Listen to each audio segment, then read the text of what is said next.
Welcome to episode 261 of the Emergent Gamer podcast. My name is Felix Hergood, and then we also have Neo. Hey, what's up? It's Neo Aoshi. There's Neo Aoshi, and then we also have my good friend and longtime compatriot, Trip Zero. Trip Zero, what's up, guys? How you guys doing? Neo, you're also my good friend. But Good. It's good to hear. I'm glad I made that rank. I don't know why I rolled into this weird title for Trip Zero, but I don't know. Well, I was the one. I don't know what I was doing on the first episode. I was just there while you and Locke were talking. Yeah, so right. in the background, drinking a bourbon. But it's good to be back. Sorry, I had to take last week the fuck off. Nah, dude. Jesus, man, it was fucking. Like we were talking about before the show. You've missed one episode. We thought it was two. It turns out it's one. You've missed one episode in 261 episodes. So you deserve a break. You're for sure. Kind of okay. So kind of okay. It was, I guess, 4:30 that last Mhm. Wednesday when I started texting you guys, and I was like, because I was falling asleep standing up at work, and I It's was the like, thing. I can't go home and do the show. I cannot because it's two jobs, right? I worked all day today. I worked a 9 to 6er today, and then I get off and come here, and then we do the show, and then I edit the show. So it's Oh, dude, 100%. It's kind of it's a second job. it's like a Yes. totally going to another job. So Yeah. I appreciate Getting that. yeah, the fact that there's not monetary compensation yet does not make it any less of a job. It's more work, if anything, to kind of get that shit out there. So it's a real thing, man. I'm glad you took some time to yourself to rest up. Oh yeah, I went to bed super early that night. I think I went to bed at 9, just past 10. I started getting ready. That is for very bed at, early. 9:45. Yeah, it was a hell of a night. Well, But you feeling better? Feeling good? You guys did a enjoy it? great job last week, though. It was Thank good, you. Good work. Thank you, Thanks. Demos was a good guest as well. Yeah, Demos is cool. He had a lot of knowledge about Ghost of Tsushima. Are you guys doing a yes. Oh, spoiler? yes. Is your spoiler coming up? Gotta finish it first. I am still I don't know if we're jumping in anything, but I am still halfway through the game. Well, why don't you start? Tell us And- about that. I'm still playing it. I'm halfway through Act 2. I want to say, I haven't streamed since last Thursday as of this recording. I have not been. I was away this past weekend, and I do have another game I want to talk about briefly. Yeah. But Ghost of Tsushima, I don't know if you started it yet, Felix, but I'm thoroughly enjoying that game. That game is very much like the evolution that Assassin's Creed I think needs, Well, and I think it does a really good job of what it does. You were always in the lobby of the person who wanted to play Assassin's Creed in Japan. I mean, yeah, but I just like the feudal Japan time period and aesthetics. So Ghost of Tsushima is that was the aesthetic that I want out of that open world game. Yeah.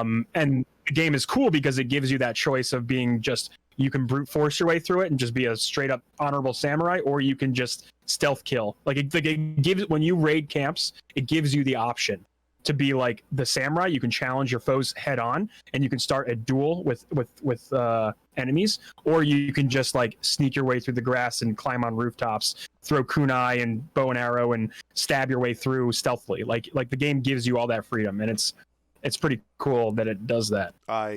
There's still a lot I have not seen in the game too. Yeah. I just finished the prologue. And Nice. The It's a good prologue, right? Good opening. The open world map opened, and that was it. That's as far as I've gotten.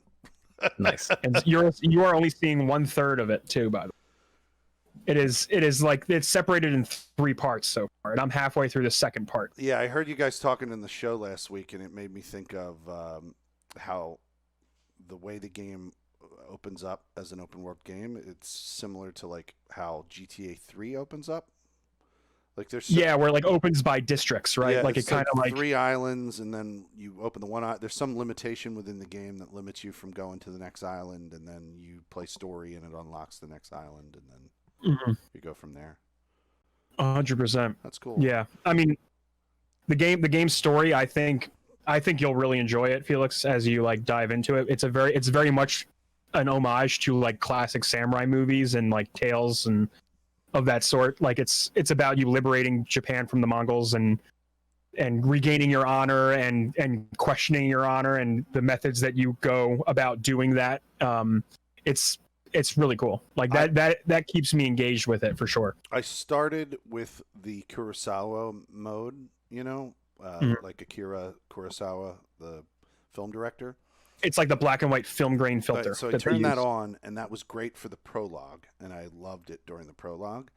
And then the minute I got out of it, I started my first, interaction trying to kill like enemy Mongols, and I realized that I can't continue playing in it because I literally don't know where enemies are, like because they're black and white blending in with the terrain. It's funny. You do lose a lot of depth perception when you just have that filter on, kind of. Yeah. I would say you're doing yourself a disservice by not using the full range of like colors that you're not they seeing the throw colors. at the world. But my biggest problem is looking for visual game cues. Sure, Tell me where 100%. people are and things like that. They're lost on me. I can see playing through it in that game mode when I know how to play the game. But currently, right now, I don't really know how to play the game. I don't know what the enemy types look like. I need color. It sucks. I totally need color in order to play this game. Honestly, I don't think. I mean, like, it's great that they added that mode, right? Like that Kurosawa homage. But at the same time, they did such a great job with the visual style of the game. Like, they put like purples and oranges and reds against green grass and white flowers, and like they do it in this vast, like, it's the game is gorgeous for the way it uses its colors, and it always reminds you of it every time you move through like a new area, and it's amazing how they pull it off. The other thing I didn't like about the voice work when you went to Kurosawa mode is the animation was in English, motherfuckers. Yeah, I think it does. They were lip-sync with speaking English in Japanese, but you didn't do the extra work to make them like speak the animation speak in Japanese. Do you know how much work that must be? I get it.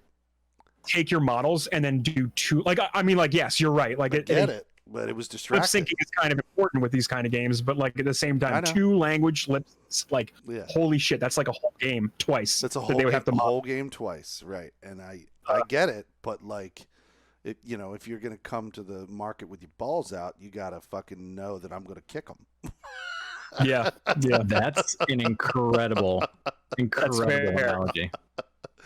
But yeah, it was. Love that. It was super distracting, man. Like, I just was playing it, and I was like, I don't like the fact that I'm pretending it's like a classic dub over, like yeah, but classic... normally that is is people who originally spoke Japanese and they dubbed it with weird English. That's Yes. You know what I mean? And like Kung Fu Saturday, I used to watch Kung Fu Saturday, and you would see like it was originally all Japanese cinema, and they now put underdubbed American voice actors underneath. Yeah, this is just the reverse of that. This is the reverse of that. It was weird for me. Now I know how fucking people who watch that stuff early on felt. I haven't played the game yet, but watching streams of the game, I don't think I could play in Kurosawa mode. Like, I think I could watch a cutscene or two in it, but like they change the sound too, not just like the visuals of the sound. Like the sound is through like a very specific kind of filter to make it sound like how you would time period be recording sound back then, and the frame rate matches the movies, and obviously like a movie frame rate is incredibly cinematic, not the best when you're trying to play a video game and be action oriented. Well, that's what I'm saying. I loved it during the prologue, right? And I thought I was going to love it the whole time. And then the minute I got out of the prologue and started going into game mode, I was like, fuck, dude, it would be really cool if I could just turn this off and then turn it back on. And you can. You can in the settings. So I'm thinking that maybe I just go into the settings right before a cutscene. It depends on how frequent they are. Like if cutscenes are very frequent, then there are specific events in the world that I think it would really benefit from it. Like there's like the specific duel events that you get these one-on-one like close encounter fights with other samurai. You mean the standoff or? Well, not standoffs are specifically against like groups of enemies. Like you hold triangle and then you ready your sword and then you wait for them to make a move and then you like draw and you kill them, right? Yeah. These are specific duels which like you stand like a cutscene plays, like a very cinematic cutscene of you facing off with this other enemy, this other samurai, one-on-one. It has like the title cards. Also, shout out to the title cards. They are, every time you start a mission, it has like really awesome names for these like chapters, and then it has like the Japanese writing across the top. But yeah, they put that on screen, and then you're facing off against an enemy, and you click your sword out ever so slightly and getting ready to do the duel. Kurosawa mode would be perfect for that because it's all very dramatic and very classic samurai action. Yeah, so far what I see with the game, there's a lot of good. There really is a lot of good in that game. But yeah, one thing that we talked about last time was like the lack of like a lock-on mode. Like you can't lock on enemies, and I still think right now that the game benefits if you think about it as like a Batman game. Like you can counter from any direction, and you can take on enemies from any direction. It doesn't matter like how you fight, like because you're the combat a just proponent very of, nicely. You're a proponent of not having a lock on.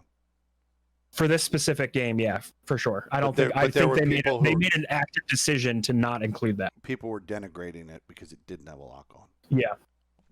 Right. And like there are some moments where I'm like, oh, I meant to hit this guy and I didn't because my character didn't really engage. My character like was facing like a weird angle and didn't hit him, but for the most part, it worked very well. Well, I'm going to tell you though, back when I used to play Final Fight, showing my age, in the arcade, you can lock on a dude and then actually punch people behind you. Oh, it's the backhanded. Maybe punch. magic. The backhanded punch. Right. I guess there are ways that they could have done that. Could have done it. Yeah, but I don't overall, I don't remember. I'm very satisfied with the combat. Yeah, I don't remember the Batman games if he didn't have any way to lock on. I don't remember. Nope. It was the free flow combat system. You would hit like triangle. Yeah, you would hit triangle to counter any enemy from any direction, and you would continue your combo. It was all about racking up your combo. I remember. And you can mix your gadgets in, right? And you can do something very similar with this game too. This game has a combo button, or not a combo, a counter button. A counter button. It does not. It doesn't have a counter button. No, okay. Sorry, I think it does have a counter button. Yes, a parry / counter. Yeah, parry / counter, and that is the left L1. L1. Yeah, right? L1. Okay, cool. And it's also a block, and yeah, you can do all that stuff as well. But you can also do like what Batman does is you can punch and then throw your batarangs, right? You do something similar in this game too. You'll be able to mix your like smoke bombs and your kunai and you get a bunch of tools that you can use. I did want to ask. I typed it in the chat, but I don't know if you guys responded to me because I was in and out of the chat. But at one point I typed in the chat, I started it on hard. Do you guys recommend that I continue playing it on hard? Is it manageable on hard? So I started it on normal here's what I did. I was on hard first and I was like, okay, this is really too fucking hard. Then it got too easy on normal for me. And I started unlocking more skills, more moves, more abilities. As I continued, I was like, okay, I'm just going to crank it up to hard. And now end of Act 1 into Act 2 and on, I've been playing on hard. And yes, it is a lot harder. And they actually, this week, they patched in another extra hard mode and the ability to, remember how we talked about sliders, like for Last of Us 2. difficulty of, yeah, exactly. So they added something very similar with the latest patch where you can adjust specific aspects of the game. Cool. But I'm just full on hard right now. I haven't actually played since the patch. Full on hard, baby. Sorry, full on. Hey. We're not doing phrasing anymore. It's so funny. But yeah, and the game feels really good because it's still challenging at the same time as being like still cinematic looking when you play it. Like it's all good. Cool. But yeah, I'm looking forward to talking to you more about you diving more into it. What's up? I don't know if I'll be ready for like a spoiler discussion. I wouldn't. And if This you're is playing a pretty long game. if you and Demos are doing that like soon, like I'm not going to be anywhere. I mean, sorry. Hey, worst case, I can pull more guests on and more other podcasters as well. We can always talk about that for sure. Yeah. But at the same time, I'll save more Ghost of Tsushima talk for another time. What was your other game? So the other game I bought over the weekend because I wanted a cool, fun idea, like a fun game to play with my friend while I was like away on the Switch. I bought a game called For the King. It was like it was on sale for $12. and this game is a tabletop style RPG in lieu of Dungeons and Dragons. Mm-hmm. And it's got a 3-player co-op aspect to it. It has different game modes, different story types, like that you can play, a la Dungeons and Dragons, how you have different stories. And it's set out in a hexagonal grid. Are you looking it up, Trip? Yeah, For the King, is that what you called it? Yeah, I'm looking For the at it King. too. It's got a very simple style, and you pick a few classes and the difficulty or whatever you want to do, and you take turns. It's a turn-based game where you take turns moving along this hexagonal grid, and you accomplish you do quests, and you go to towns, and you can rest at inns. Combat, once you move to a tile of an enemy, it brings you into a turn-based combat screen where you and your friend, up to 3 people, can take turns in combat, and you get rewards, and you can share loot, and you can choose not to share loot, or you can split it any kind of way. You can trade items with your friends on different tiles. Tiles have bonuses, random encounters, random effects that happen on tiles. Yeah, go ahead, Felix. What's up? This is different than something like Mario Rabbids or XCOM. It is, yes. Okay. So those are those are like tactical strategy turn-based games. Yeah. Where once you're in combat in the game, you use the terrain, and you use your move, like you move into positions in like XCOM, right? And Mario Rabbids to take advantage of like terrain and get the advantage on your enemy. This, you're moving along it's like a board game. It's like a large hexagonal board game that you'll move your characters on, and lots of dice rolls occur. So like you'll roll for your movement, and sometimes you can move 7 spaces, sometimes 5 spaces, I see. depending on how good your roll is. And then this also happens in combat as well. So your weapon, any weapons you find will have specialized attacks, and sometimes they'll have, like, I'll do 3 dice rolls on this one, and if you get all 3 dice rolls, you get a better chance of crit shotting whatever your attack is. You miss one, it becomes like, okay, maybe I can get a good hit, maybe the enemy will dodge it, right? Like, so a lot of these rolls and chance depend on like movement and combat. So it's more like this is more like Civilization. Civilization, but like I can definitely see a lot of D&D influences Mm-hmm. on here. It's very fantasy, like, right, but like at the same time, like everything you do is relying on dice rolls, whether it be moving and attacking. Does it fill in your party if you don't have 2 friends to play with? So no, me and him started a campaign with just the 2 of us, and we tried adding like a CPU, or like maybe like a third slot, like if we could add someone. It doesn't work, so like you can't do that. But the game is very simple. Like you can tell it's made by a very indie studio, and it was fine playing with the 2 of us. We played on normal at first, and like we died like a bunch of turns into our campaign, and we decided like, let's just like get a feel for the game and see how it plays out. So we're playing on easy mode, and we're like, the campaign's very enjoyable. It still gets very challenging toward the end, or like toward the midway. We didn't finish our campaign, but like it is pretty cool because it does expand its way out as you solve, like complete quests and stuff. Nice. I really recommend it. And it looks pretty cool. Looks pretty well developed for a little indie board game with Dungeons and Dragons kind of influences. Yeah, it looks a lot better than I was kind of imagining it. Yeah, and like at first when he showed it to me, I was like, I don't know about this, man. Like this looks a little underbaked or whatever. And I was like, all right, you know what, $12, I'll see what it's all about. And honestly, it's really fun. Like I could see myself like doing like a party night or a game night with like this kind of game. And I would love to finish our campaign that we started. Like that seems like a really, really dope way to enjoy a nice video game. Absolutely. Dungeons and Dragons and tabletop games of that caliber are incredibly popular now.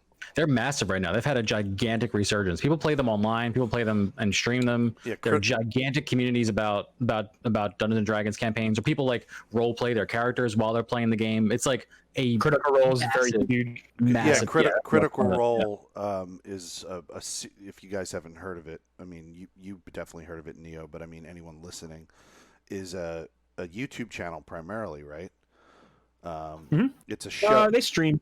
Yeah, they stream. Yeah, I think. But it's major voice actors from video games and television shows, like Travis Billingham and his wife Laura. What's her last name again? Neo, Bailey. Laura Bailey. Yeah, Mhm. they're on it, and then Ashley Johnson is too at some points. yeah, sometimes she played a character, and they all perform with their like cool voices from like From acting. from their performances that they've done in different Yeah. movies and shit. So it's pretty cool. Yeah, man. And I like that. Like, there's a video by the Game Maker's Toolkit on YouTube. You all should look this guy up. He makes excellent videos detailing game design and talking about how like talking about just game design in general. And one thing that he talked about in one of his latest videos is the evolution of the Western RPG versus the Japanese RPG. And it's really, I feel like you should check this out because it goes into detail how Dungeons and Dragons was so popular that game makers took the idea and tried to make, and it shows how they took D&D style, like the game, made it into text-based adventures, then turned them into like polygonal, wireframe game, like a wireframe style game adventure that's like an RPG, and then it evolved into like the Western RPG and the Final Fantasies and your Dragon Quests, and like how the Japanese and Western developers split their design philosophies over time. So we got like Skyrim and we got Persona today, right? Like those are like very much the evolution of Dungeons and Dragons. Like they all came from that. The core of the game is the same, but like the experience and the code of paint is just wildly different based on 100%. Yeah. Yeah, most of the. It's funny that you say that because I'm not trying to derail from what you were talking about, but I play a lot of Elder Scrolls Online, and their crew, the crew that founded the team at ZeniMax, are primarily ex-Wizards of the Coast, like story designers. So a lot of the guys that helped develop Elder Scrolls Online, the lore of Elder Scrolls Online, originated with designing for D&D, which is crazy. And that I think, yeah, go ahead. Even the original Elder Scrolls game, they were way back on like the DOS and on like the DOS operating system, heavily influenced by Dungeons and Dragons. Like Daggerfall, I think was like the early one. I think that's what it was called. 2D adventure. It was a 2D open world adventure, top down, pixel graphics, like very very simple. And then hey, we got Skyrim and Elder Scrolls Online today. Like those are like the evolution of that. Yep. That adventure. But yeah, it makes sense. Like you would get guys that love the lore and that have experience writing that kind of lore, especially Wizards of the Coast being what they are. It's their whole deal. Yeah, dude. That's what I've been up to. Who is next? Go ahead, Trip. Well, this past week, I finished The Last of Us Part 2. Yeah, I heard about that. Hell yes. Last of Us Part 2 is fully done. Let's get spoiler-free reactions and thoughts Tell us on all. that. What do you think of the ending and the conclusion? Hashtag Team Abby. Hashtag Team Abby, first of all, 1000%. No, I want to know your reasoning for Team, because like I'm with you, like I love Abby, but like that's been one of the most divisive conversations. I'm not going to be able to answer this question unless I spoil. So, are we okay with spoiling? I know we've all played it, but the people that are listening are going to have to they're going to have to know that I'm going to say some shit if we're going to talk about it. Spoilers for Last of Us 2. You've had a month and a half, like 5 minutes. We all played it. I will be succinct. What? Yeah. Skip ahead 5 minutes. I promise you I will not talk more than 5 minutes about this. If you are listening to the show at a later date. So the ending of the game, the ending sequence, was rough, and I was not a fan of what they put Abby through at the very, very end, and then made you fight her as Ellie. I know. Not a fan of that at all. A very weakened Abby. A very malnourished Ellie. So when I first got to that part in the game, I was talking to chat, and like Abby rushes you in the water, right? Like out by the docks, and like she chokes you. You have to start like fighting back. Well, I was like looking at chat and didn't react right away. And Abby shoved the knife in Ellie's neck. And I'm like, oh, cool. We just saw the original ending. We saw the real ending. It's what a game. What an amazing video game. Incredible experience. The Last of Us Part 2. Wow, guys. And like then the game reloads right there for the fight. And like it just keeps doing it. And so I was like, wow, it's amazing that we We got here. What a journey. Thank you for watching, guys. Appreciate all the support. I'm going to take a break. Like, I put my BRB screen on, which is just the game and like chat, and like took a 2-minute break while I just kept looping Abby stabbing Ellie in the neck over and over and over and over again. So that was pretty lit. A lot of people did that, though. That's what I heard. A lot of people did that. It just, like, besides the fact that Abby is genuinely good, sure, you know, she killed Joel, and that's why everyone just automatically hates her, just like auto hate, sure. And I was part of that club too, right? Like, I saw what happened in the beginning, and I'm like, fuck her forever. She's playing as her. Honestly, she is a better human, right? Just like, I think that's objective. She's a better person. And then when you like look at all the decisions that Ellie had made to get to the point of the story that she got to, all the chances she had for happiness, all the times she like just shit on her friends, her family for this like revenge perspective, it doesn't come anywhere close how much better of a character Abby is than Ellie. Let me ask you this. Do you think the writing of the game is intentionally manipulative to kind of lean you more towards Abby's side? Is the game manipulating you to kind of like drop your love of Ellie from like the first game? Goddamn, 100%. 100%. They set that up on purpose.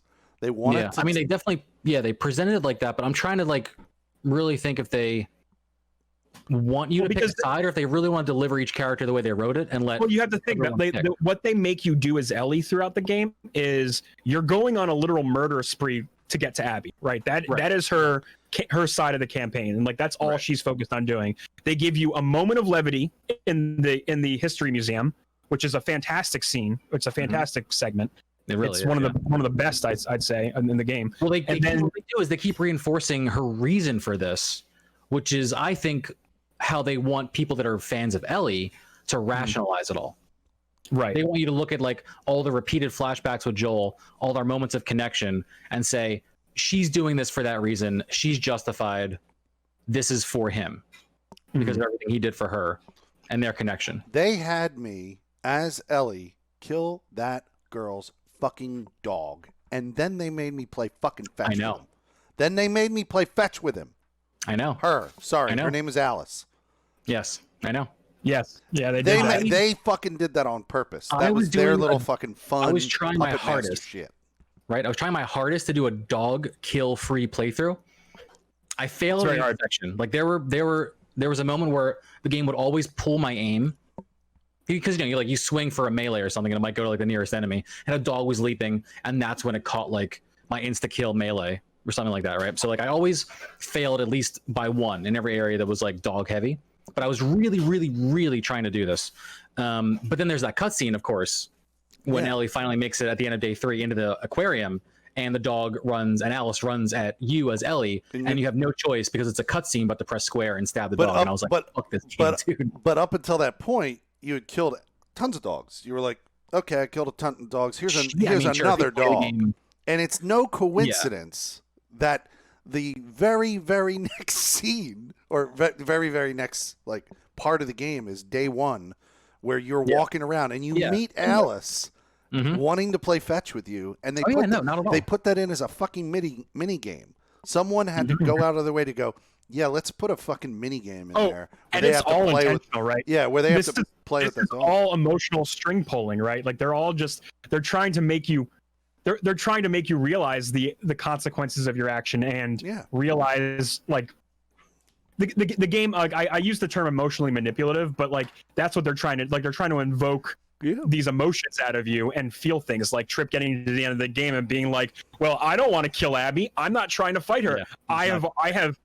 I have bonded with this character and seen the things like her behaviors, like saving Lev and his sister, and like doing all these things, and like her relationships with everything. I mean, they fleshed her out so well, just the way she would move around the camp, like the couple times you were back at like the WF like outposts, the way she was asking legitimately how people are, how can I help, where's this person, how was your raid, your mission.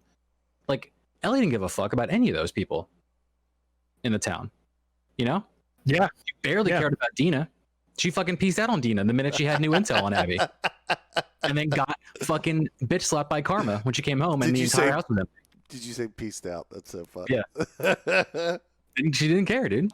Did you see Mm-hmm. the point I made about how I thought that the story was like a transfer of like fathership almost, like because toward the end, her new father figure became fucking Tommy.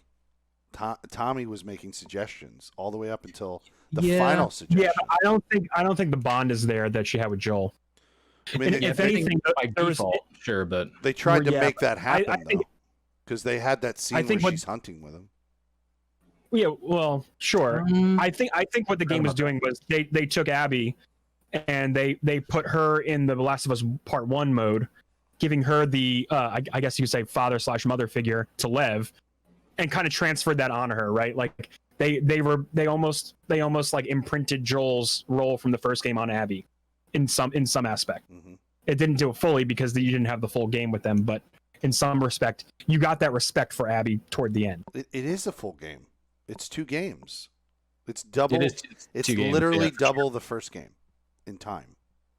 Yeah. You did play a full I mean, game. oh, you're right. Yeah. It's a The- beefy boy. The original game was 15 hours, and we did almost 30, you know? So Mhm. it was 2 games. They put 2 Yeah. games into one. So I thought it was great. But Yeah. overall, That was what are your overall, thoughts, Trip? I loved it. It was an incredible game.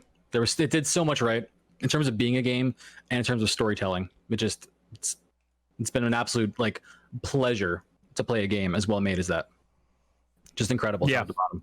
Like the cutscenes, the writing, the animation, the gameplay, the difficulty, the challenges. Just it was.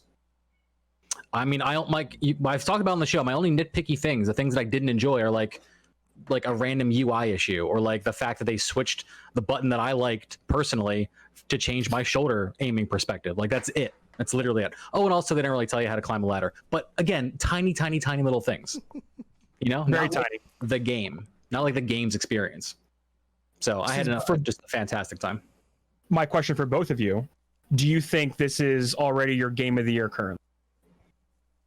This is a wild question. This is a left field I question. mean, in terms of what's come new out. games of new games. Yeah, of Sure. games of 2020. Yeah, Sure. and now In I'm terms of saying what's come out, yeah. this before Cyberpunk has even dropped, right? Like I'm saying Right. this before the big boy, the Yeah, big but hitters. what the fuck have I played from this that actually came out this year? I mean, other than the prologue of Ghost of Tsushima and this, what have I played? Resident Evil 3, Oh fuck, dude. That was... Final Fantasy 7 remake. That's a Oh trip. fuck, that was this year. Yeah, dude. I had to Yeah, do some keep soul- track of the games you play this year because we're gonna talk about it at the end of the year. It's gonna be a weird one I too. need to do 'cause some it's soul 2020. searching. Wow, I can't answer that tonight. I really can't. Very It's well a made bigger question. 7 remake. Well made game, like really good. Cannot answer Right? that tonight. Wow. That's why I dropped that question. Yeah, I wanted to know where do you stand now? Because we're like more than halfway through the year now. they're at least tied. And if I were to answer that question, I'd have to literally hyper analyze because I don't take that shit lightly. I can't just like answer off the cuff, especially when a game like Final Fantasy VII Remake is on the board. But I'd have to go back and like really kind of make a list, pros and Wait. cons. Just Got to think really about it. dive in, yeah, a lot. Damn, Cool. what a year! What a year this decade has been. It's been Yeah, the- wild. the It's pro- been a the- really wild year. Yeah, my biggest problem is most of this year so far, I haven't played one and done games like The Last of Us Part 2. I played games that came out in previous years that are service games, and a lot of them. All through quarantine, I played Fallout 76. I just renewed Elder Scrolls Online, and I'm playing that nightly. You know, like, I'm not playing like the one and done, and that's pretty much the only one and done other than Resident Evil 3. And I would say that the experience of the narrative in Last of Us 2 is way better and more entertaining, right? Oh, 100%. So, like, I don't know. You know, but, like, I went back and played Resident Evil 3 until I completed every trophy in the game because it's that addicting for me. Right.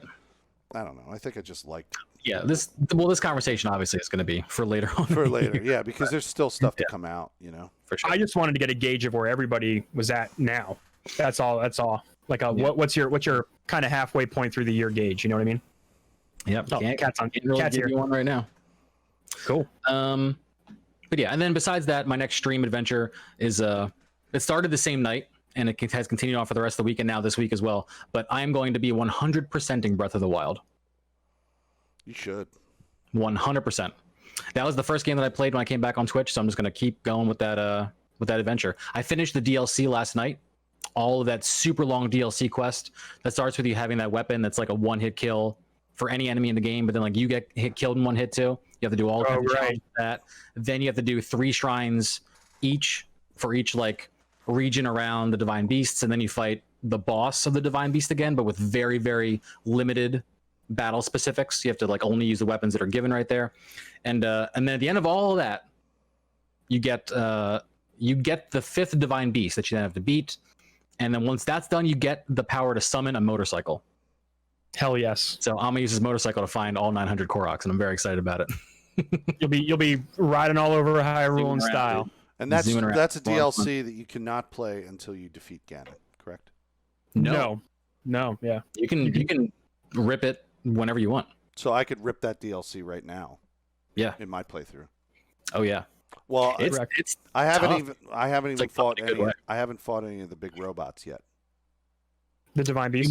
You might have to finish the Divine Beasts at least before this. You don't have to be Ganon, but you do have to finish the Divine Beasts, because one of the other bonuses of doing all this is that the powers that you get from each Divine Beast, all of them become more efficient for you. Meaning, like when you use them and they run out, they take like a certain amount of time to recharge. Right. Doing this extra DLC, each time you beat one of the bosses, I think it halves that time that it takes to recharge for you. So it's reward specific around those powers. So again, you have to at least beat the Divine Beasts, but not Ganon. Okay. I've been watching your stream. You play it, Trip, and over the weekend, my friend deleted his save file to start over as well. Mm-hmm. So I'm not gonna lie, I'm very tempted to just play it through it again, just like do it and start over. It's the game that keeps on giving, dude. It is, and it's such a great experience. I'll be playing that game for a decade. Yeah, Oh, honestly. one save I think file. this is Nintendo's Skyrim. Like this is Totally. Yeah. is. I mean, that's a bold statement to make, but like I do think it's Not That's it's really not though. That's Yeah, an And it's a even better keel. game than Skyrim. I still go back to Skyrim because it's fun just to live in that world. But like Breath of the Wild is far and away a better experience, I think, than Skyrim in terms of a game you're playing. Skyrim is probably a better like RPG or life sim if you want to go down that road. But like in terms of a game, like a video game, Breath of the Wild, 100%. I mean, I'm right there with you 100%. I think a lot of people don't like the like open world emptiness factor. Oh, love it. I think it's great atmosphere. I think the whole thing it screams like run all over me and search me. Like It's adventure. I think it's one of the biggest video game maps of all time too. Like the only maps, the maps that are only bigger than that are, I think like an Elder Scrolls game, like Elder Scrolls 2. Odyssey is massive. Assassin's Odyssey. Oh, I think this. I'm gonna look it up. I don't know. Biggest video game apps. Google. Let's go. Yeah. I don't know. I mean, they both seem big, but like there's not an active. Apparently, it's Daggerfall, Elder Scrolls. But I don't. Yes, that's Elder Scrolls 2. Yeah. Yeah. It's only the biggest map because it just like it literally goes on forever and ever and ever almost, without the detail that any of these worlds have. Yeah, exactly. And it doesn't have that modern detail to it. No Man's Sky is actually the biggest one. Yeah, it's a fucking galaxy. I don't count that. Yeah, I wouldn't can't count. count articles because like that. it's not a map. It's seeded. It generates itself. Yeah. Like forever. Like you'll never ever find anything twice in that. Right. You're 100% right. You know what I mean? Like that can't count. Okay. Fuel? Okay. Yeah. Yeah. Go ahead, guys. What? Oh, is it my turn? Who's next? To talk about something? Yeah. Well, I want to practice this whole concept, Trip Zero, that you're suggesting, where I just stick to things that are relevant, right? But like, unfortunately, all that I've played are games that are not really relevant anymore, right? Yeah. So all I can do is talk about what's new in those games, if that's fair. Okay. Sure. That is fair. Yeah. That's all I can talk about. So the most important thing I want to talk about is the fact that, like yesterday, the Red Dead Online update came that offered a new role to the Red Dead Online experience. I did hear there was an update to We that. have Yeah. talked about roles before, and I'm excited about roles. I think roles are the best thing that have come to that game. I wish GTA Online had roles, you know, to keep people out of my fucking face. You know what I mean? Trolls and whatnot. But the cool role that they added would be a role that you would fucking embrace, dude, because it's called the Naturalist. Okay. So the Naturalist isn't about just shoot the deer, kill the deer, skin the deer, and then go sell the shit to a butcher. The Naturalist role forces you to use all of the skills that it takes to hunt a deer properly. So you now have a new ammunition type that comes with your varmint rifle called sedation bullets or sedation darts or whatever. Takes a couple of bullets in a deer to like actually bring it down, but when it falls to sleep. And then you take a sample with a syringe from it, and then you leave it there and let it wake up. Yeah. So it's super humane. For yeah, what do you do with the sample? Like, what is So weird. Well, the What's the next sample builds. That's how you earn experience, because you have a placard built in the game. These exist already in the single player experience that you might remember when you played it, where it would give you stats about the animals you've killed or whatever. This is not as developed. This is way more developed than the single player experience, because you have like, it'll say like Grey Wolf in that placard and a level bar. But to level that Grey Wolf up, it's not just killing 65 Grey Wolves. It's kill a certain amount of Grey Wolves to level it. It's track properly, where you follow the actual track of the animal. Track properly. It's take a sample from it properly, and then even a photograph, so to photograph the animal properly. And you get more experience if you take the photograph when the animal's in its natural setting, not when it's just fucking dead on the ground. So you're just out there vibing with nature, just the, checking it out. the idea is to literally vibe with nature and fucking take pictures of the animals that inhabit this giant world that they It's created. pretty chill. Yeah. Now, unfortunately, as we talked about before with all the roles, there's a buy-in fee. You know, remember what I amounted it to is that you essentially are paying the amount of DLC for another game you might play. You know, like the total amount of money you put out in real money is about $40. Well, it was $40 for the other roles, and then this is probably another I tacked on. I spent $9 last night to buy the gold bars that could get me the kit that allows you to be the naturalist or do the naturalist task. So How much? I know you said like roughly like a DLC price, but like, is it really like $20, $30 for this thing, this for role? this role, it was $9. Oh, okay. $9. It was 25 gold bars in the currency. So you're buying like a I don't know, like a microtransaction purchase or something. Yeah, Expand. I bought the 25 gold bars for $9, and then I was able, with the 25 gold bars, buy the kit in the game that allows me to do the naturalist stuff. Farm gold bars in the game. Yeah, you earn those, so you could just do a bunch of stuff and earn enough gold to like. I'm sure the earn rate is a lot more slow than. Oh yeah. I mean, there are people who've gamed it, like Jay Prince, my good buddy, who plays it a lot. He basically knows how to earn gold on a regular basis, but I don't have time for that. So that's the allure of microtransactions. That's the option. and like I said, should say. it amounted, the amount of money I put out to just start all of those roles is no more than $50. Like that's the most that I put out, Right. which is the same price as a DLC. It's almost the same price as the DLC I bought for Mortal Kombat. You know. Yeah, true. So it's cool, but it adds a whole lot more to the game, you know, with the naturalist role and the bounty hunter role. The other side to the naturalist role is you can now take.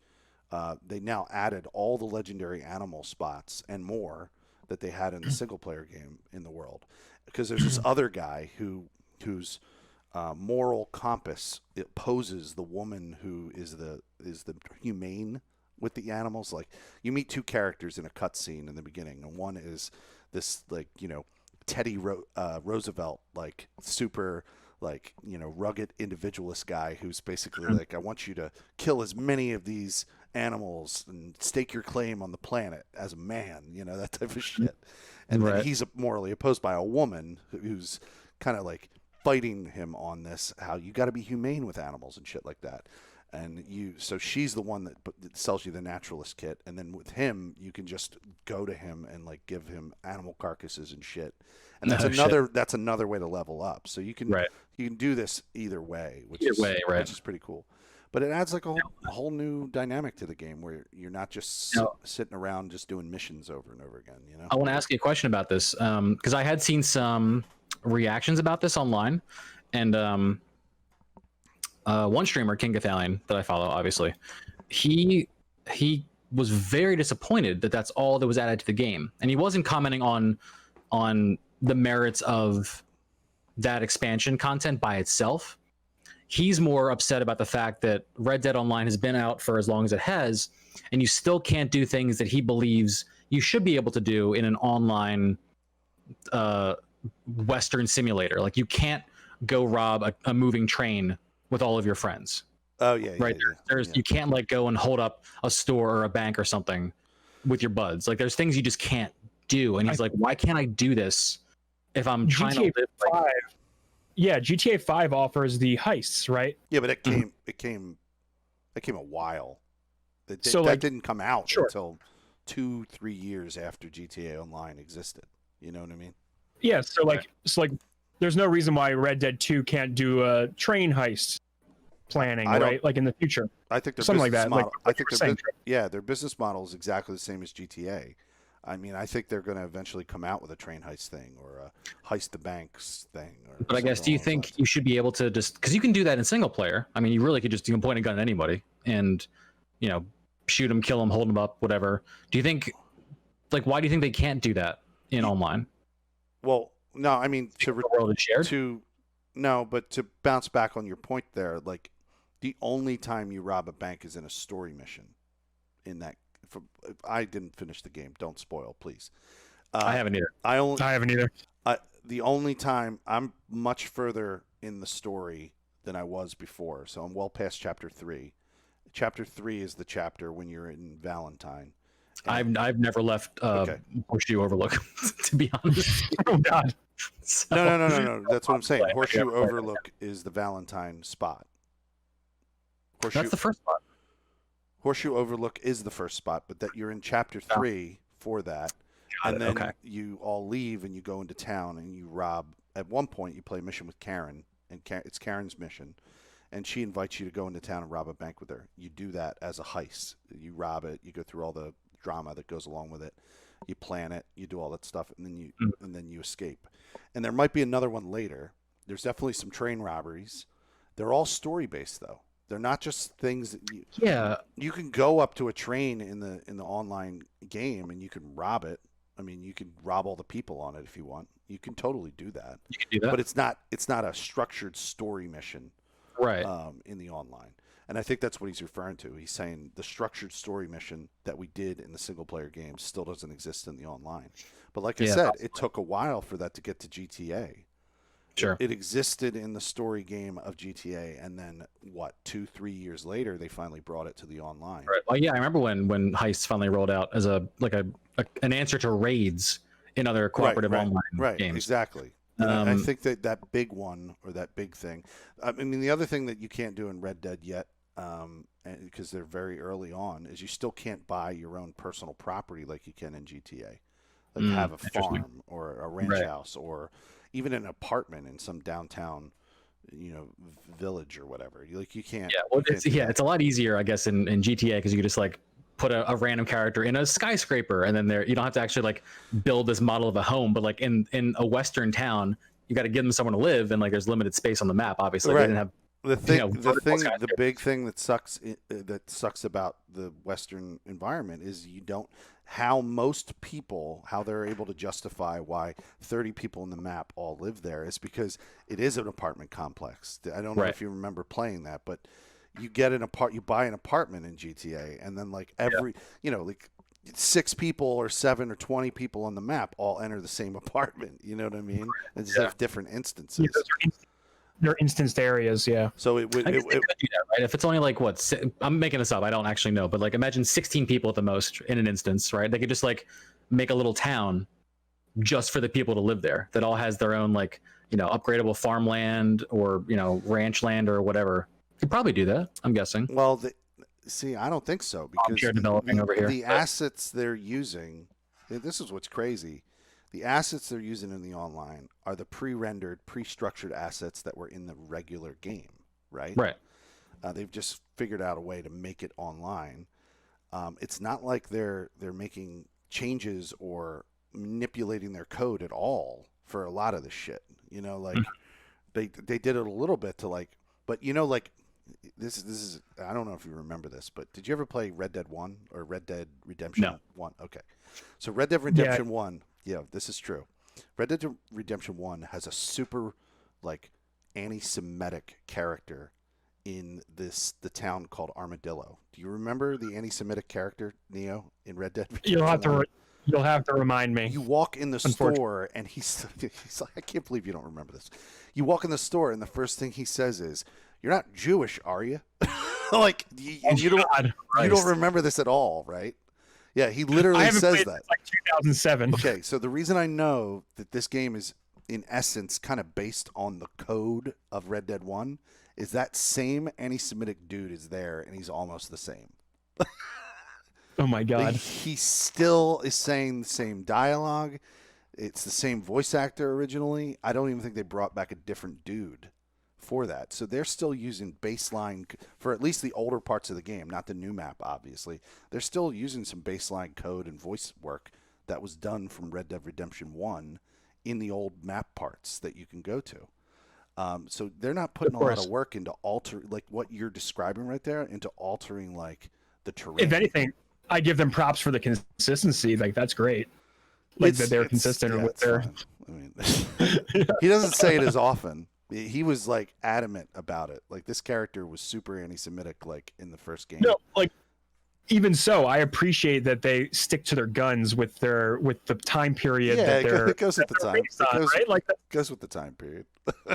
Yeah, for sure. But, I'm not. It's definitely not offensive. I'm not offended. Yeah, don't be offended by their attempted realism.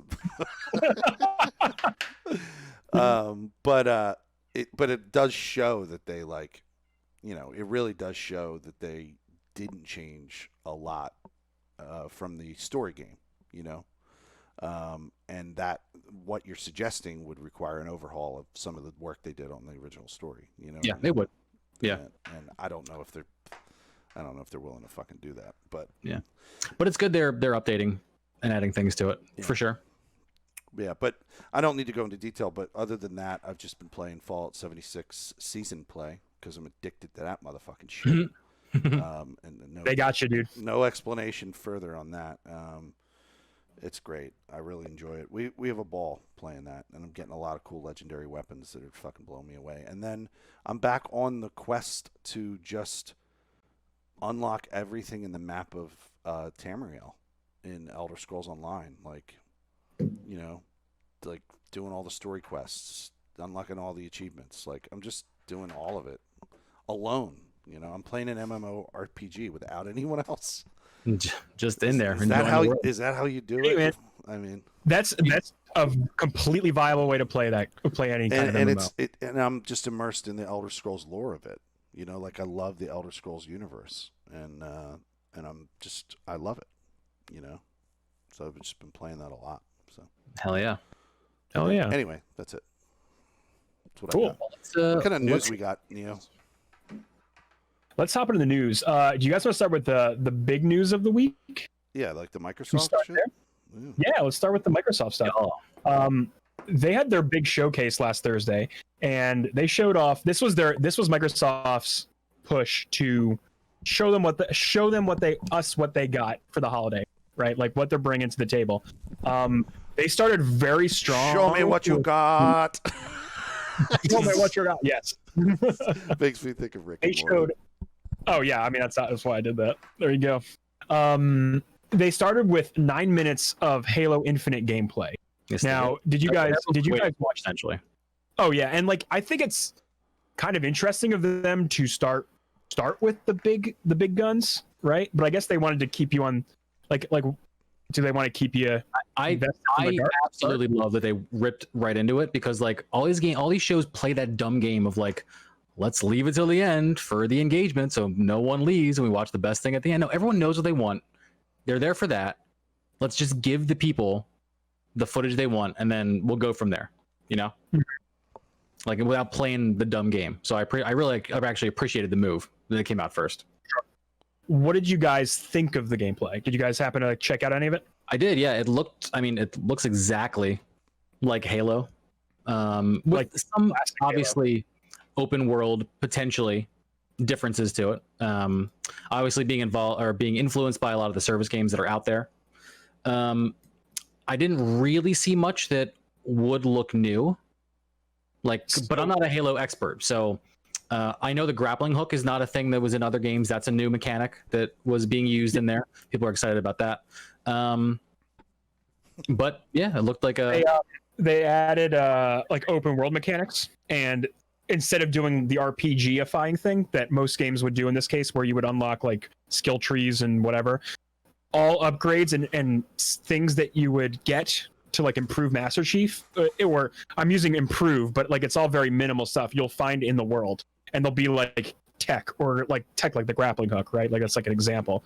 They added sprinting, which has been a very controversial conversation between Halo fans. Like, do you add sprinting and ruin the original feel of the game, like what made the game, I guess, its own thing, right? Back in the day. Kevin Oates have been through 1 and 2 now, playing together online, and we started 3 maybe a month or 2 ago. And every single time, I don't care what Halo I'm in, every single time I'm like, I need a goddamn sprint button, dude. I hate that I don't have sprint. Now I played this year, right? So this is me coming into Halo cold and playing all the games that have come before. So I don't have the perspective of someone who played the original and is like, no, this is the pace. I like this pace, because obviously the pace works for multiplayer too. I think a lot of the conversation is going to be, what is sprint going to do to multiplayer in a Halo Right. game? Yeah, it's gonna fuck the what meta up. conversation It'll is fuck gonna the be. meta up. Yeah. Or like does it make it more like a running gun shooter like Call of Duty, right? Like does it do that? Because you don't want to like ruin the integrity of what Halo is to the Halo players. Right. And that's why it's like been such a huge topic of controversy for the fan base, for sure. You and Oates played original Halo Online recently? Yeah, on the Master Chief Collection. Okay. Mhm. So here's my question. Does it Mhm. bother you that in that fucking game you can't aim down sights? That bothers me. Some guns you can. It Right, depends on the right. weapon. Right. Battle rifle But or the whatever. original pistol doesn't, show up in a pistol mode Right. with an aim Yeah. sight. It thing. did a little bit, yeah. It did. But I mean, I got past that faster than I did the sprinting, like, believe it or not. Yeah, I I think Especially more that I couldn't reposition myself more quickly than I was about not being able to aim down sights.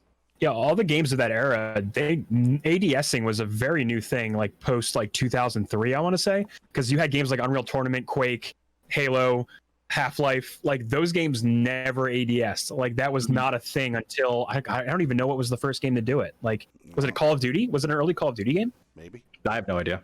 Yeah, I like know the first one of that. yeah. So like I don't even know. I don't remember if I have to play the gameplay trailer here. Did they show ADSing? I did not see a whole lot of ADSing during I the can't remember demo. specifically if they did. Yeah, Yeah. you're gonna love this. First game to aim down sights, GoldenEye 007 on the N64. Wow. Really?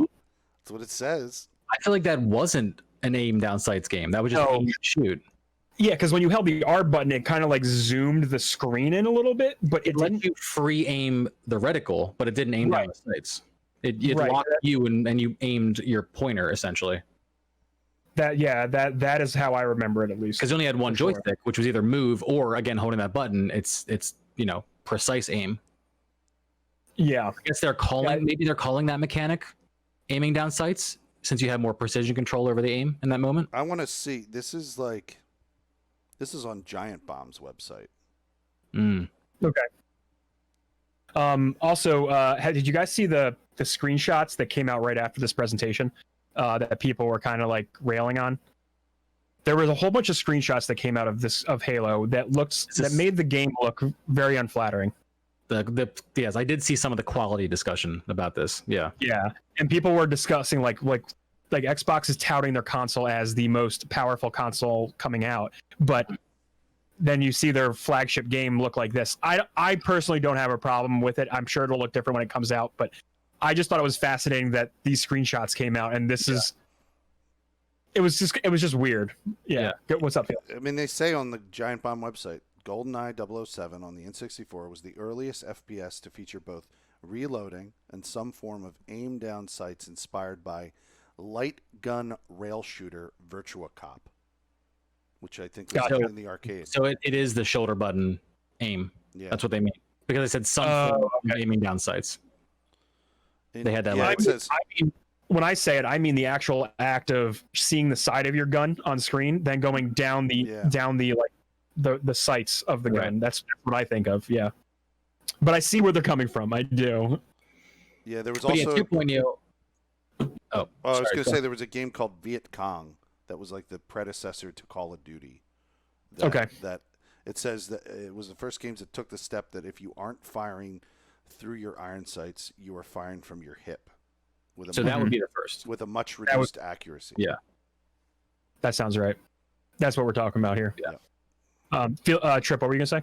But yeah, just to hop back onto the graphic discussion, I caught that discussion when I saw people comparing some of the same weapons side by side when like the cinematic trailer came out, I think either the next day or even later on the same day, I forget when they dropped that has better skins and textures. And then one of the leads of the game tweeted, I think, and replied to this saying something like, look, it's a pandemic. Like we're all working like as fast as we can. Like it's an old build, like we had to get it out for the video.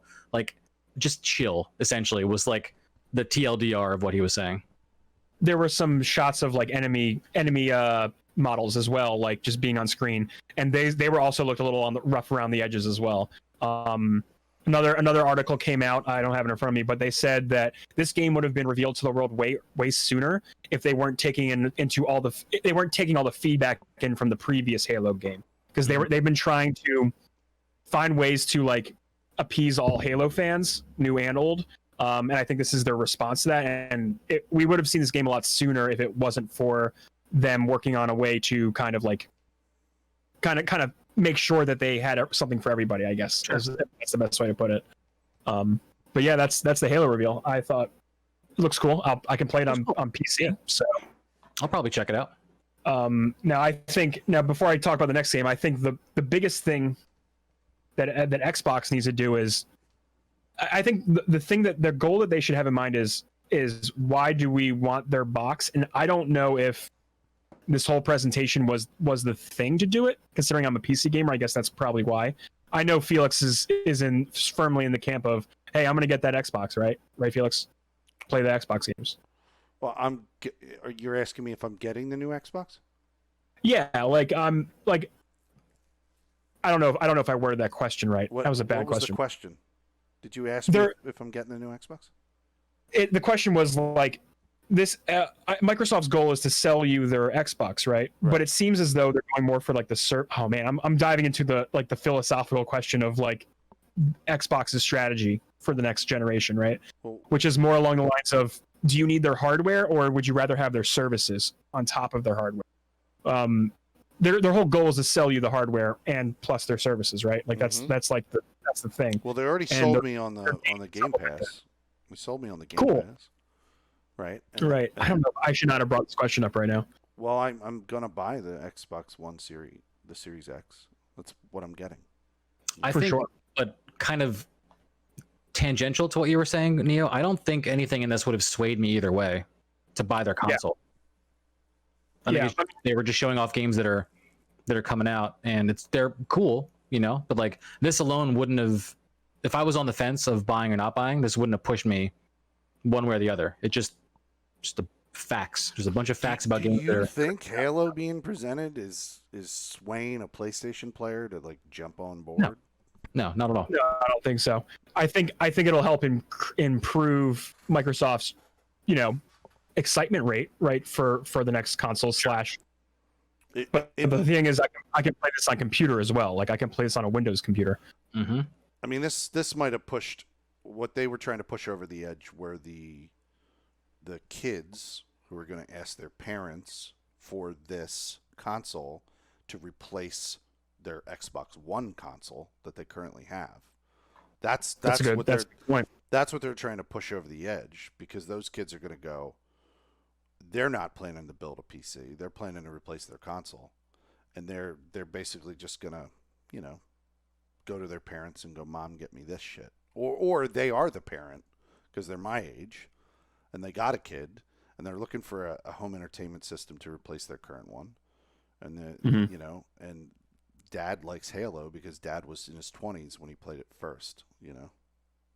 There you go. That's a great way of he's looking gonna at it. Fucking buy it for his kids, but he doesn't have time to create a gaming PC and do all Now, the crazy Felix, shit. running off that, the next thing we got here is the State of Decay 3 trailer. Okay, What did this do for you? What did that feel like? That felt like a fucking semi truck just hit the car from the passenger side, and I'm surviving, but I'm not understanding why I just got hit by a semi. Like, what the fuck? Like, Please elaborate. well, okay, it's too fast because State of Decay 2 came out maybe 2 years Like ago? 2.5 years ago. 2.5 years ago. What kind of so did they rebuild a shit ton of assets that's going to make it better than State of Decay 2, or are they just going to reprint the same fucking game with just a new map? Like, Right, like because it already feels like it's a great question, because the trailer looks good. It's just a cinematic trailer. It's pretty entertaining, but State of Decay 2 was just like kind of more State of Decay 1, right, with multiplayer, which is what you was. wanted. Yeah, it it wasn't anything crazy different. It was so more State of Decay 1 that they literally were able to release with State of Decay 2 a goddamn DLC called Homeland or Heartland, that's what it was called, that essentially was you playing with your new party from State of Decay 2 on the old State of Decay 1 map. Oh man. And they added story elements into it, some dialogue here and there. I never played it, but I know that it's not going to be you're going to have the new State of Decay 2 mechanics that were cool, some of the things they added, like the plague hearts and that kind of shit, and some of the cool new weapons, and you're just playing on the State of Decay 1 map. But that doesn't mean there's no asset change there. It's all pretty much the same assets, and now you can play multiplayer with it, so it's fun because you're playing.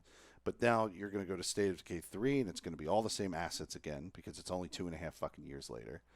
And That's the big question. Our expectations are going to be way fucking zoomed higher, dude.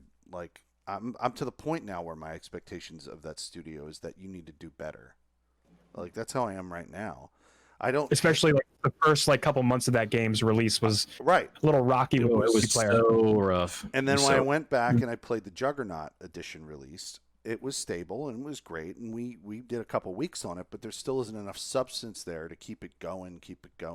So maybe they're trying to turn it into some kind of service game. I mean, they need to do a fucking major overhaul of the UI. It's got to not look like a UI from fucking 2007. That's number one. They got to fucking change that shit. Like, if they expect to use it as a fucking flagship console seller. Mm-hmm. You know what I mean? I'm right like, for and sure. that's what they're doing. Like, they think, I know it's one of the 2 or 4, original IPs that they actually have, but like, you can't use it to sell the fucking Xbox Series 1X with the jank, dude. Mm-hmm. I'm right there with you. That would be like PlayStation or Xbox coming out. No, let's just say it would be like Bethesda coming out with a new console and then trying to push the sales of the console by going, let's play Fallout 76, everyone. Let's check it out. Like, are you ready for that? No, but I'm saying like the game is not polished. State of Decay 2 is not a polished game, and you're acting like, wait for the great new State of Decay 3 release. I'm like, come on, buds. I would most definitely need to see any sort of gameplay before. 100% got to see gameplay and make sure that you didn't just copy and paste and like kind of tweak a fucking UI here and fucking add like a weapon here. Like, oh my god damn it. 100%. I'm just totally skeptical of that decision. So. As we all are, the next game we saw was Forza. Just gonna skip over that because that's a beautiful racing. Well, what I was gonna say, there's your that's your polish. That's your polish. That's your polish, selling point. Those games have been super popular and super polished since the first Forza.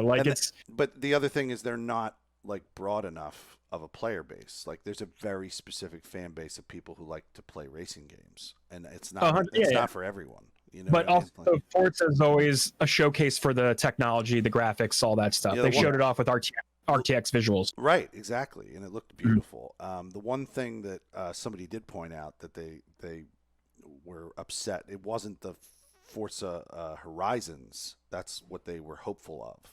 They wanted to see a new like Forza Horizons game. That's the one that was kind of open world, right? Yeah, that's the open world driving one that people love.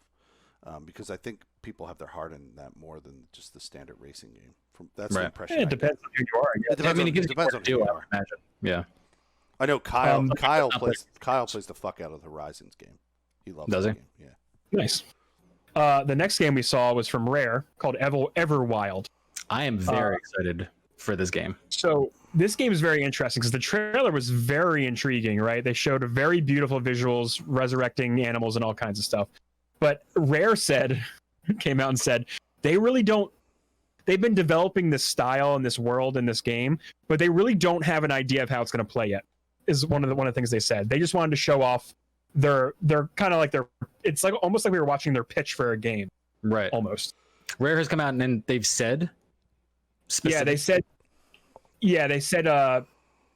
There was, might have to pull up an article, but Rare was essentially we like, don't know what we're doing with this. That seems kind of, I don't know. They don't know what the game is going to be yet. Kind of like they don't really have a firm idea of what it's going to be. Oh, wow. But they have the world, the characters, the design down, the aesthetics of it. Clearly, yeah. It's wild that you actually show a game off, but then say, I don't know what we're going to do with this, but it's all kind of there until someone has an idea. Yeah, It's an odd thing to do, you know? No, but I mean, like the look of this game seemed very cool. I liked obviously they're telegraphing this like connection with nature. They had big, giant, some kind of a big giant thing that could wrap its tail around a tree to pull the tree down, so they didn't have to use tools or make something else to chop the tree down. They were obviously, like you said, resurrecting animals. There's some connection with like this big giant like deer spirit that raised this animal, and things are obviously beautiful and gorgeous and slightly like not realistic graphics, but they're not entirely cartoony. They're like that middle ground that like a Pixar movie would achieve kind of. It's like a stylish, cell shaded ish. It's not really cell shaded, but it's like it's got that like hand drawn kind of look almost. Right, exactly. And it's definitely not Earth because the animals are all kind of just very weird and slightly off. Is it seeded? Do you know?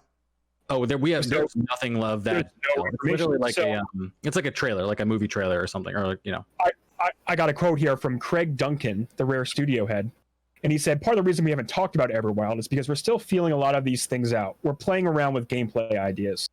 We still have plenty to say in the future of that, but we have an idea and we feel really passionate about, and we think it's something special. I have a team of people that wake up every morning with the desire to make this game that they're really, really passionate about. So expect this game for soon. This is the game where I was watching a video and somebody goes, and then you fight this like giant dog looking creature with a Wilford Brimley mustache. Remember the guy from what was it, Quaker Oats commercials back in the day? This dog looks exactly like him in the game. Shit, it's funny. It's really funny. Yeah, I see the image of him. So the next trailer we got was Tell Me Why, which is made from the people who do Life is Strange. Right. Yeah. That looks really cool. Yeah, it's a really it's a narrative story adventure about siblings. One of them is trans, and that does come into play into the story in some form. That's all I really know about it. It was a very dramatic trailer. Seemed like a lot of stuff went down in it. That's all I really know about it. It looks really good. It looks like it looks like one of the best versions of those kind of games I've seen visually, storytelling wise. Life is Strange, yeah. At first I thought this was in that universe, but it's not. I don't think. I think it's its own entry. It's its own franchise and story, separate from that. It is indeed. The next two I'm gonna just jump over real quick because they're kind of small things. Ori Will of the Wisps will have an enhanced edition, a frame rate bump for the Xbox. Outer Worlds was DLC was announced. Cool, more Outer Worlds. People love that game. They love that style of game. And they also announced, Obsidian announced 2 more projects, which one is out now, called Grounded, which is Honey, I Shrunk the Kids meets like a survival game. Almost. Grounded looks so good and so fun. Yeah, I want to download this because you can download this now. It's like early access, right? Yeah, I just downloaded. Yeah, I think it's on Game Pass too, so I could probably grab this as well. Which I might actually, if it's crossplay. Is it crossplay? Don't know. I'll have to look it up. See if Grounded crossplay. Their trailer was actually one of the best too, because they were like, if you're waiting for the biggest game of the year, it's going to be Cyberpunk 2077, but you can also download our game for free. And like, it was just the best way to start it. And they went into like, like these kids shrunk down in their front yard, fighting ants and building little houses and hideouts with like grass and like, acorns for shields. So just like a really fucking cool concept. And a lot of people are playing it. I was watching some streams and it like seems really, really fun. To answer your question, it is crossplay. I might be able to with let you know. Xbox. I might be able to let you know next week, but you want to play it, Neo? Yeah, I'll have to install it. I'll have to pop open my Game Pass. It's already John. on the box for me. I already got it On in the there. box. The next trailer, yes, this game looks really fun. I love the idea, the whole Honey, I Shrunk the survival game aspect. Fantastic. The next game we got was a cool teaser for another open world RPG game that Obsidian is working on called Avowed. Lots of, I don't want to say Skyrim vibes, but Obsidian's really good at making Yeah. that kind of game, You can say Skyrim vibes. Yeah. You can totally say it because it looks like they're probably going to be restructuring some of the assets that they used that they originally got from Bethesda for Fallout New Vegas, and then used them in Fallout New Vegas, and then as I saw when I played the Outer Worlds, like reworked that original art style in their own capacity. That was a completely different engine. They used a different engine. No, I'm not saying they used Bethesda's engine. I'm saying that the art style was similar to how Bethesda designs their characters and their UI and how you interact with people. And the game felt very much like playing Fallout New Vegas when I played it originally. Oh, 100%. I mean, they were 100% going for and that. they're probably going to do the same thing with this fucking Avowed game. It's going to be like their own version of Skyrim. I love the fact that they keep making it looks great. Yeah. I love the fact that they keep making better Bethesda games. than Right, Bethesda. yeah. Right. It's a great pattern to be on. And I think this would be a great thing that tied me over personally until, Elder Scrolls 6, whenever we're going to get that comes out. So, yeah. It also takes place in the Pillars of Eternity world, which is interesting. Oh. Same universe, same actual world as that. But Pillars of Eternity isn't really my style of game, so it'd be cool to kind of experience what they got going on in there in a format that I enjoy, like the RPG. Yeah, I haven't had a chance to play very far into Pillars of Eternity, but I'm attempting it. I like it. I just, so far I haven't followed. That's like a top-down turn RPG, right? Mm-hmm. One of those ones. They call them. What are they called? Are they called dungeon crawlers? Kinda. It's not like Diablo where it's like an action RPG. It's a lot slower. No, you basically use I'm playing on controller. I imagine it's much better on a PC. But if you were using a mouse on a PC, you just point here and your character runs there. Yeah. You know, that One of those. kind of deal. Yeah. Isomorphic is the perspective you're looking at. Isometric. Isn't it isometric? Not morphic. Isometric. He's looking it up. I think. All right, I'm gonna skip a few things if that's okay, for the sake of time. It is isometric. Isomorphic, some dumb math thing. The next thing they announced was As Dusk Falls, another narrative game. They showed off Senua's Saga Hellblade 2 will be set in Iceland. They did some really cool scenic shots, not a whole lot of gameplay stuff there. They just showed off this is where it's going to be.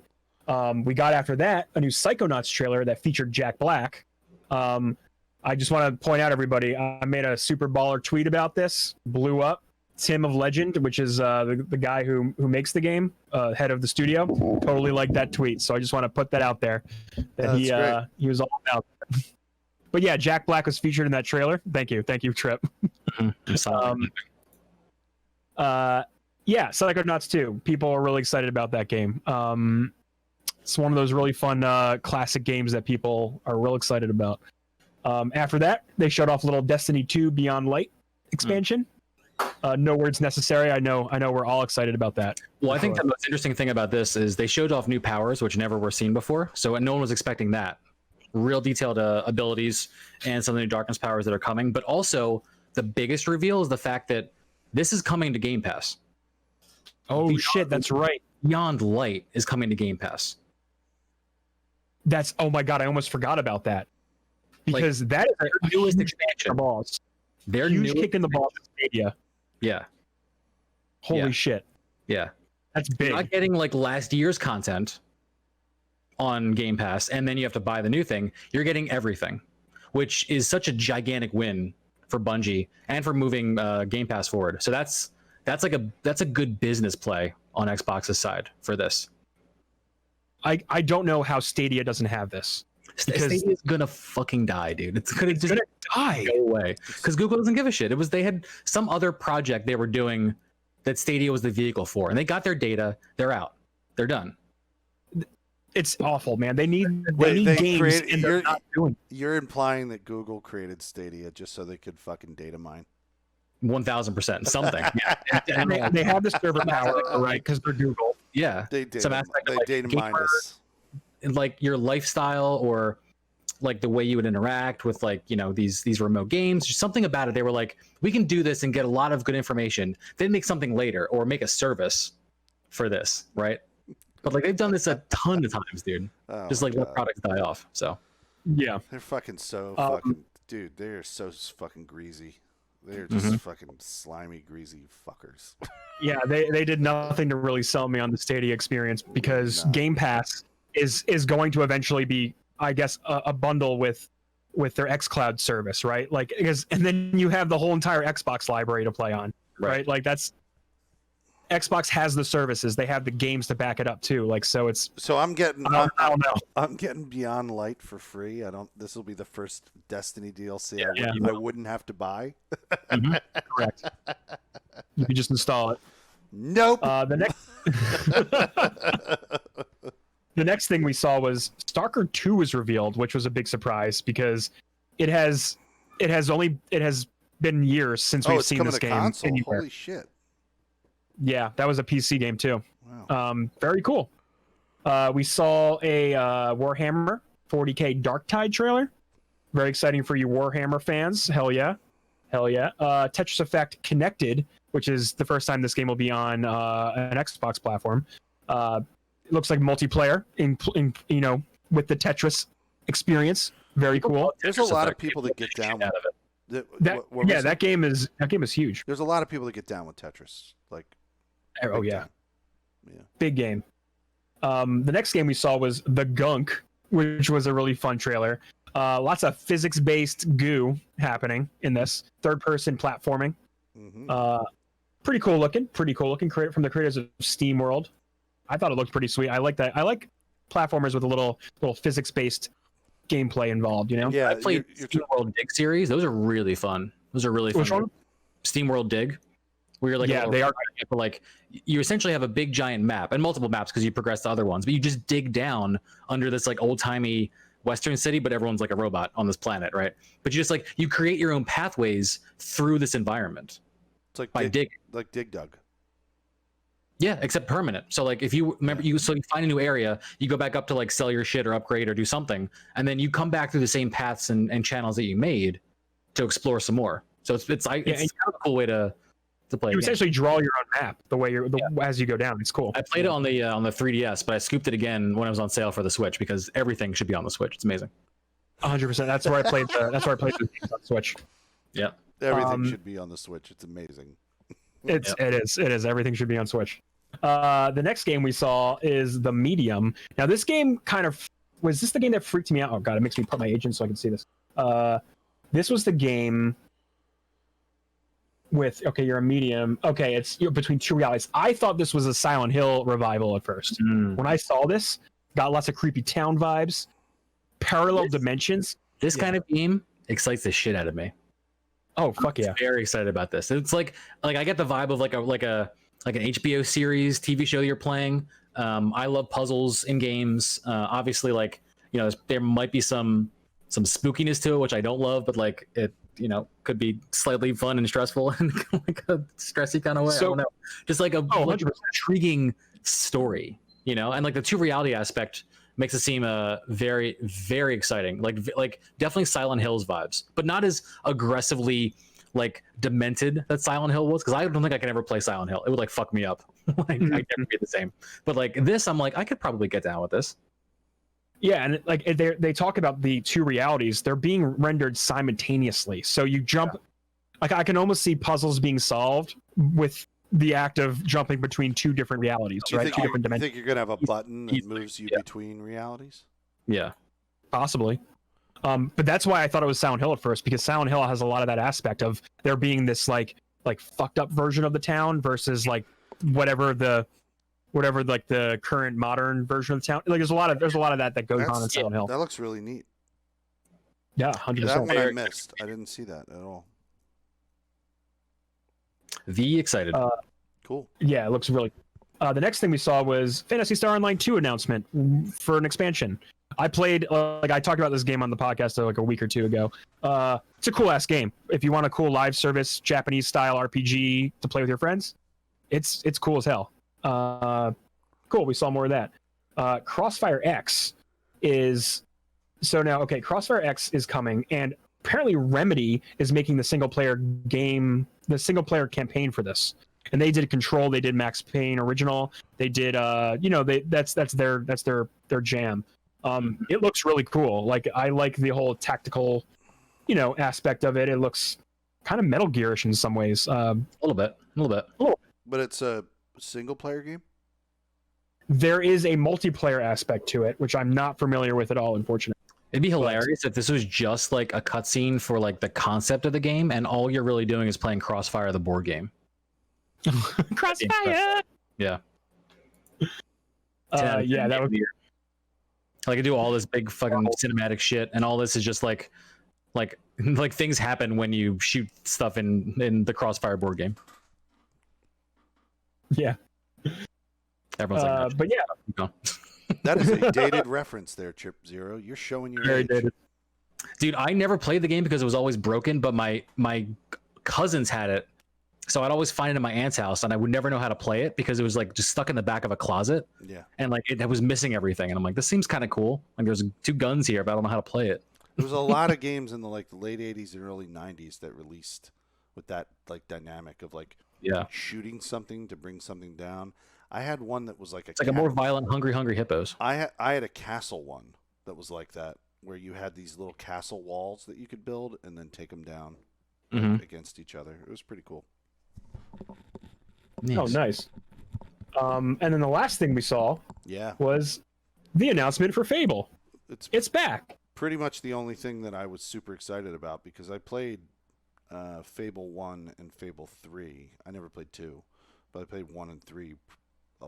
The first game that I bought coming back to playing video games after I spent many years drinking was Fable 3. Like you went off on an adventure. Yeah. And you just came back and you never drank ever again. You were just on this this excursion, this drinking adventure. And you're like, I've come back and now I'm done. And I've seen all that side of life. Yes. I'm ready for the next adventure. That was it. Now all my adventures are digital. And Fable 3 was the start of it. And then later on I went back to, was it called Fable Anniversary, which was the original game? That was like a remaster of it. It was a re-release of the original game is what I played then after that. So when that came out. But I never played Fable 2. Indeed, that's pretty cool. I was we talked about predictions for this, and this was a game that I was expecting actually to see. Like hopeful. I was hopeful, but it was just a teaser announcement, but looks pretty cool. I I like to see what they do with this series, reviving it. Playground Games is making it. They do the Forza Horizon games, by the way. That is really good, probably. Yeah. Cool. And that is everything we got from Xbox. Now, does this move the needle for any of y'all? I mean, like, I'm probably going to be that's a buying both solid consoles, like just because of what we do, right? Mhm. But would this have like completely pushed me over the edge to buy a console for any of these things specifically? No. No, because I think anything that I really want to play here is going to be on PC. Maybe except for that that Medium game. Yeah, that medium game is Medium not going to be on PC. But I don't know if it is. Like if it is, then I'm also set on not buying this console. You know? Yeah, Because that wasn't announced as if it was an exclusive, right? Medium. Did not see the word exclusive around it. No. wait, hang on. I'm going to look up but I missed it. Maybe. game showcase games PC. In the beginning of the trailer, they do the Xbox logo that sends through, but they don't say exclusive. Sometimes those logos will say exclusive on it. Mm-hmm. They just went wow, Xbox. So I don't know, dude. Yeah, I don't know. But pretty much like no is the answer, I think. yeah, At I least for- think I'm with you there too. So Sony gives me more of a reason because I think it's also because that they don't offer their games on another platform. Right. Sony has me leaning in their camp, and they have the IPs that I love that much. Like Spider-Man, Miles Morales is coming. Like, Yeah. I know I'm gonna want to play that. I'm a Spider-Man fan. Like, that's happening. Sony doesn't share a lot of things for good or for bad. Mhm. But it's definitely helped them carve out a space and like exclusivity, you know. So like, say what you want about it, but it was a couple of choices over the years have been pretty smart for them in terms of Yeah. locking shit onto their console and locking people into their experience. 100%. 100%. Are you guys ready for the next news? Oh yeah. Yeah, let's hit it. How are we doing on time? We should probably just do the other one, you know, like the Nintendo one, I think, and then Wrap it Go up. Call it. sleep. Let's do it. All right. So there has been a massive leak of Nintendo data over the weekend, and this revealed the source code for Super Mario Kart, Link to the Past, Yoshi's Island, and Mario 64, and a bunch of other games. Mhm. And all this. Ocarina of Time was in there got too. to see- what was it? Ocarina of Time, Zelda. Oh, Ocarina of Time, yeah. And there was a lot of like unreleased code that we never saw from what we played in these games. Right. That all just like kind of spilled out. And we saw things like Luigi had a model in Mario 64, like, and they were thinking about using him as a playable character. And I'm trying to look at some context. That's one of the most like rumored things to exist. Like Luigi in Mario 64 is one of those game legends that people like have always been trying to find. They've been pouring over the game code for years and years and years. Now, this doesn't mean that he is in the game. Like he's not in a shipping cartridge of the game, but this data leak reveals that there are assets that exist of him. He was being developed. He's got character models and polygon maps. It is a legitimate thing that he could have been in the game. So like what people have done is now take that information and mod it into existing copies of Mario 64. So you can now play Luigi in Mario 64 using like a PC emulator or some other kind of technology. Mhm. That's been one of the longest running kind of rumors around there, you know. I mean, one of the really cool, interesting things was a developer for Star Fox 2. There was a tool, like a debug tool, that he wrote in C++ just for the purpose of the game of Star Fox 2, but also to teach himself C++. So he built this tool for one purpose. It was a personal project and to work on the game. And he's like, I have not seen this for 30 years. I made this and I haven't seen it for 30 years. Where the hell did this come from? Like, Yeah. this is a deep leak from Nintendo. Yeah, Nintendo is probably not happy about that too. Not at all. Looking at some other things here, they have different unused graphic assets of Luigi from Super Mario World, and then apparently there's one of him giving the middle finger, which Yep. is pretty fascinating. Mhm. Grandpa Yoshi is a thing. A Yoshi with like eyebrows and like a big beard. Yep. We got an early model of Yoshi where he like doesn't have a nose. He looks like really, really weird. There is Go a like all the Star Fox stuff is super cool. There is pure uncompressed audio of all their super iconic dialogue lines from the N64 version of Star shit. Fox. Sounds You can real go on crisp, but yeah. I went on YouTube and like just listen to all of those just super iconic lines like oh whoa help me and like Do a barrel roll. do a barrel roll is the one everyone's like freaking out about because you can hear without like the little like the garbling and then like just the compression that you'd have to put audio through to put it on an N64 cartridge in the first place would just shred the sound in general, right? Like everything sounded so tinny and fake. So hearing this with like 2020 audio quality is kind of a really trippy experience. That's insane. Also, one of the character models for Star Fox 2, like one of the portraits when people were talking, is like clearly a black female character. Like the face design, the hair design. Like this was a 1995 game that someone was trying to like, obviously like be inclusive and progressive with, but game companies and white male gamers, Lamau. For sure. Yeah, you know that. This leak is absolutely insane. Yeah, they're showing off things like scrap Zelda, a Zelda 2 remake, and the character models for that. That's pretty fascinating. They have high-res art for Ocarina of Time, which is like really detailed models and like the tunic and the boots and enemies. That is wild. A scrapped Generation 4 Pokemon legendary Pokemon. There's so much. There's so much that they like this has just been sitting on a server somewhere just like collecting dust. And probably if Nintendo had their way, it would stay there. Like they don't want this stuff out there. I mean, this is part of their like design philosophy, and there are people that I've seen on Twitter that are developers and designers that not necessarily are tied to Nintendo, but they're like, if I were them, like I understand how they feel not being happy about this, like it's not that we want to keep things from people. It's just that there's a reason it didn't make the final cut. And all of this says way more about our design process than they're probably comfortable with saying. Right. So that's the flip side of it. Like you're literally showing someone's private and personal workflow. One of these tweets, is for us to get like, whoa, dude, like this was gonna be in the game. Oh no, you're 100% right. One of these tweets actually says the real reason Star Fox 2 got canceled originally was because there was a lot of drama in the development, and it's all like apparently like documented in like in the programming notes for this, and everyone's like snidely like adding different. Oh my god, there's like some really weird notes in here. Can I just say something? Oh, always. This is your show. So this is a lot more like a bigger, more like a broader version of just an exploit in a game that somebody found.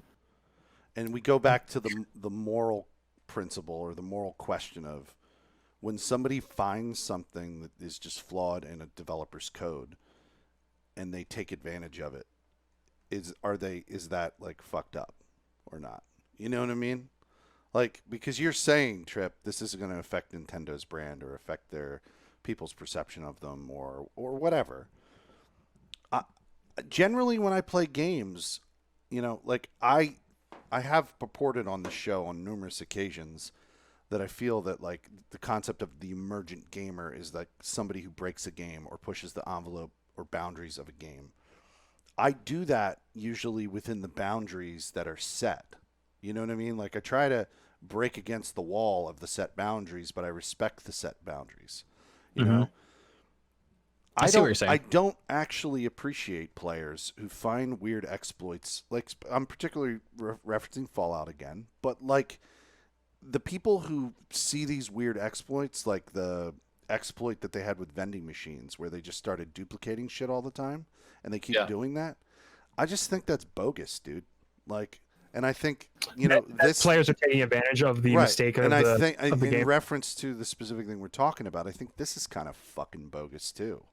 Like, well, the article here points out, like, imagine if you're like a creator or a writer and all of your drafts and janky work and things that you never expected to be seen all of a sudden got public. That's Which is what I'm saying earlier. Yeah. Right.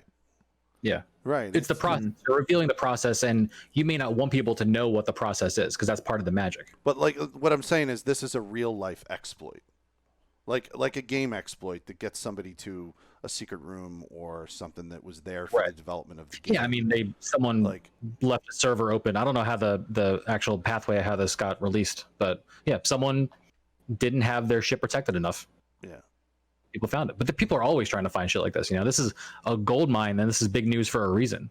Right. All this is gigantic news, like from a video game history perspective. None of it is like new. Like it's not like forward progressive information, but it's like history. It is. So it is wild to see for sure. On one hand, yeah, it is wild to see all these things that were never made it to market. It is fascinating. We could also look at it as like maybe somebody finding like the building plans of like, a really cool building, like let's say like the Empire State Building or something like that, and they find the building plans at like a flea market. Yeah, like an original draft. Original draft, like. Yeah. Or like a draft of a battle plan for like the Revolutionary War that you and like that shit's all super cool, and this shit is all super cool from that perspective too. Just Nintendo takes issue with it because like they're still actively making this stuff. Right. I don't know. I remember these Zelda renders are so cool to see. These Ocarina of Time high res renders because this animation and all these designs were in the strategy guide that I had as a kid. Oh, really? I remember being obsessed with these pictures because obviously they're way more detailed than what you get in the game. Mm. And they look really good. The gold Skulltula actually looks like a spider, where in the game I'm like, why is there like a skull with legs? But like you can see in the render, like, no, it's a spider and the gold token is on its back. Like it should make sense because it's more detailed. 100%. And hover boots. Yeah. Just fun shit. There's so much. There's so much that's in this leak, and stuff is going to keep coming out that's being highlighted as people kind of pour through it and find stuff in all these games. This apparently leaks like years ago, and whoever has this leak has been slowly doling out what this is apparently. But yeah, wild stuff. If you click on that thread, that Twitter thread, there's a lot more. There's like the Deku Shield and the magic beans are like little marbles, and the long shot had a coil of chains inside of it. Like it's insane. It's crazy. I would love a remake of that game. Like they should remake. Let's face it, they should remake a lot of these old Nintendo games. But it's Nintendo. They'll do what they want. Ocarina of Time did get a 3DS remake that was very good. I played it. It was very good. It was very good graphically and very good control wise. It was a fun game. A shame that it's trapped on the 3DS though. Oh god, I know. Put it on the Switch, Nintendo. Damn it. Put everything on the Switch. Anyway, with that, let's wrap it up, boys. It's time. Yeah, I'm good. It was a good toss. 100%. I've been Neo Ayoshi. You can follow me at Twitter at Neo_Ayoshi and twitch.tv/NeoYoshi for when I go live. I'll be playing the rest of Ghost of Tsushima at some point. Some Valorant. That's what I've been jamming on lately. Take it away, Trip. You guys, thank you for listening. Thank you for watching. I am Trip Zero. You guys can find me everywhere. Trip Zero TV is my handle on Twitter, Instagram, Twitch, twitch.tv/Trip0TV. I go live Mondays, Tuesdays, and Thursdays, 7 p.m. to 11 p.m. And we'll be playing Breath of the Wild for the next forever as I 100% that game. So come on by. It's a super fun time. And you catch me at Felix Hergood at Twitch. And I haven't been live in a month. Last time I went live was on my birthday, June 19th. If I come back to streaming, which probably will be soon, I'm probably going to come back playing Fallout 76, Elder Scrolls Online, or Red Dead Online. Maybe a story game like Ghost of Tsushima. The last game I played was the first... I hadn't even reached the Abby shit in Last of Us 2 when I did my stream. I thought the game was almost over. And then off stream, I played the Abby shit and went, what the fuck? This is the moment I should have captured on my stream when I reacted to this, When you get The Last of Us Part 3. Yeah. I did start a grounded playthrough of Last of Us 1 and got until the college, the university part. Yeah. And it got so hard, I just don't know what to do because it's just so hard. I bet, dude. I don't know what to do, but I may You can play. pick Locke's brain for tips for the grounded run. I think I know how to do it. I just got to get good, like Locke said. Get good. I'm just not good. He's just like GG, man. Get Yep. good, play better. Best way to handle anything, All right. honestly. Yeah. All right. All right. Have a good night. See you next time. Later.